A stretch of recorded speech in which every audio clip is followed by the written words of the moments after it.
नमस्कार। आज हम थोड़ी सी बात करेंगे हेल्थ के बारे में। हेल्थ इज़ वेल्थ, सबने सुना होगा, बचपन से हमने इस पे स्पीचेस दी हुई हैं, स्कूल में पैराग्राफ्स लिखते थे। बट हम क्या हेल्थ को सच में वेल्थ मानते हैं? मुझे लगता है अब ऐसा वक्त है जहाँ पर इस बात को साबित किया है ईश्वर ने, टाइम ने, कि हेल्थ ही सबसे बड़ी वेल्थ होती है। क्योंकि जिसकी हेल्थ अच्छी है वही कोरोना जैसे संक्रमण से बच सकता है। अगर आपकी हेल्थ ठीक है, अगर आपकी बॉडी में न्यूट्रिशन पूरा जाता है, तो आप ऐसा कोई रोग नहीं पकड़ते जो एक दूसरे से पकड़ा जा सकता है, क्योंकि आपकी बॉडी में ऑलरेडी उससे लड़ने की प्रतिरोधक क्षमता होती है। तो हम कैसे मेंटेन कर सकते हैं अपनी बॉडी की हेल्थ को, ताकि हम किसी दूसरे से रोग ना पकड़ें, हमें सर्दी, खांसी, जुकाम, बुखार आराम से, या कोई भी वायरल इन्फेक्शन, बैक्टीरियल इन्फेक्शन किसी से ना हो।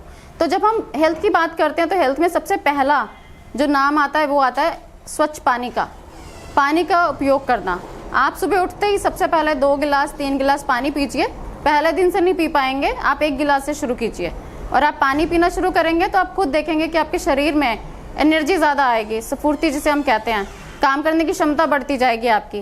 क्योंकि माना यह जाता है कि हमारे शरीर का 75% से ज़्यादा हिस्सा पानी से बना है, और अगर हमारे शरीर में स्वच्छ साफ पानी जा रहा है तो डेफिनेटली हम बहुत अच्छे से काम करने की एनर्जी, स्फूर्ति हमें पानी से ही मिल जाती है। उसके बाद जो हम नाश्ता करते हैं वो नाश्ता न्यूट्रिशन से भरा होना चाहिए, जो हल्का हो। दलिया खा सकते हैं आप, पोहा खा सकते हैं, उपमा खा सकते हैं। उसके अंदर आप सब्जियां ऐड करने की कोशिश कीजिए, सैलड्स डालिए, फ्रूट डालिए। फ्रूट से अच्छी कोई चीज़ नहीं है। अगर आप रॉ फ्रूट एंड वेजिटेबल लेना, उसकी डाइट बढ़ाते हो, तो आपको किसी मेडिसिन की ज़रूरत नहीं पड़ेगी, क्योंकि फूड सबसे बड़ी मेडिसिन होता है। Food itself is medicine. भगवान ने सब्जियों में, फलों में मेडिसिनल प्रॉपर्टीज डाली हुई हैं। आपको हर बीमारी का इलाज किसी भी फल या सब्जी से मिल सकता है। परंतु ये नहीं कह सकते कि आज मैं अब बीमार हो गया, अब मेरा शरीर बहुत बीमार है तो आज मैं ये फल खा लूंगा तो ठीक हो जाऊंगा। उसमें फिर हमें मेडिसिन की ज़रूरत पड़ेगी। तो बेहतर यही है कि हम पहले ही अपनी सेहत का ध्यान रखें। खाना पौष्टिक लें, न्यूट्रिशन से भरपूर लें, उसमें सारे मल्टीविटामिन्स होने चाहिए, मिनरल्स होने चाहिए। हम इस चीज़ का ध्यान रखें कि हम जितनी ताज़ी सब्जियां और फल खा सकें बेहतरीन है। फ्राइड फूड कम से कम खाएं, बासा कोशिश करें बिल्कुल ना खाएं, तले हुए से दूर रहें। कभी कभी अपनी टेस्ट बड्स के लिए खा सकते हो आप, क्योंकि हर चीज़ खानी ज़रूरी है, हमारा मन करता है खाने का, परंतु उसको सिर्फ और सिर्फ उतना रखें कि कभी कभी आप स्वाद के लिए खा रहे हो, उसको अपना रोज का खाना ना बनाए। आप जितना अपने शरीर का ध्यान रखोगे उतना आपका शरीर आपका ध्यान रखेगा।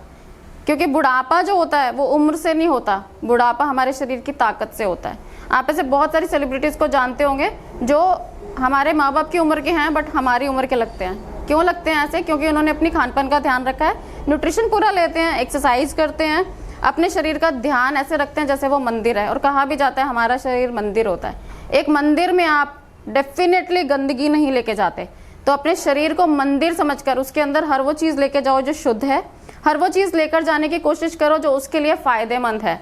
और जब हम फ़ायदेमंद की बात कर रहे हैं तो अब एक अच्छी चीज़ ट्रेंड बनकर आई है, बालकनीज में गार्डन्स बनाना। बालकनीज में गार्डन बनाने का क्या फ़ायदा है? आपके पास कुछ छोटी छोटी रेगुलर यूज़ की सब्जियां बिल्कुल ताज़ी आ जाती हैं, जो आप खाने में डालकर न्यूट्रिशन और पौष्टिक आहार की तरह उनका इस्तेमाल कर सकते हैं। जैसे धनिया, मेथी, सरसों, इनके बीज हमारी रसोई में ही मिल जाते हैं। धनिया के बीज साबुत, उसको मिट्टी में डाल दो।